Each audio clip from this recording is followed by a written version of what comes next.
महाराष्ट्र शासनाच्या वतीने दिला जाणारा जिल्हा लघु उद्योग पुरस्कार जाहीर करण्यात आला असून इच्छुक उद्योजकांनी 4 मार्चपर्यंत अर्ज सादर करावेत असं आवाहन करण्यात आलं आहे।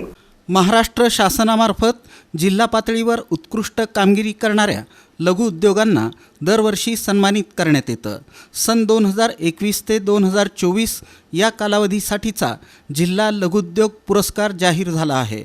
या पुरस्कारांतर्गत प्रथम क्रमांकाच्या उद्योजकाला 15,000 रुपये रोख रक्कम तर द्वितीय क्रमांकाच्या उद्योजकाला 10,000 रुपये रोख रक्कम प्रदान करण्यात येणार आहे।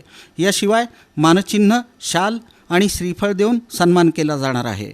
जिल्हास्तरीय समितीमार्फत पात्र उद्योजकांची निवड करण्यात येणार असून भांडवली गुंतवणूक, तंत्रज्ञानाचा वापर, स्वावलंबन, उद्योजकता, कौटुंबिक पार्श्वभूमी, उत्पादनाची गुणवत्ता तसंच निर्यात क्षमता आदी निकषांवर गुणांकन केलं जाणार आहे।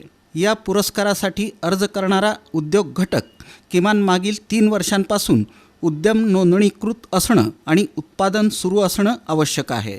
संबंधित उद्योग कोणत्याही वित्तीय संस्थेचा थकबाकीदार नसावा। तसंच यापूर्वी जिल्हा अथवा आंतरराष्ट्रीय पुरस्कार प्राप्त केलेले उद्योग घटक या योजनेला पात्र राहणार नाहीत। अर्जासोबत विहित नमुन्यातील अर्ज, सनदी लेखापालांकडील मागील 3 वर्षांचं ताळेबंद पत्रक आणि नफा तोटा पत्रक सादर करणं बंधनकारक आहे। जिल्हा उद्योग केंद्राचे महाव्यवस्थापक उ.सु. दंडगव्हाळ यांनी आवाहन केलं आहे की इच्छुक उद्योग घटकांनी आपले परिपूर्ण अर्ज आवश्यक कागदपत्रांसह संबंधित कार्यालयात 4 मार्चपर्यंत सादर करावेत।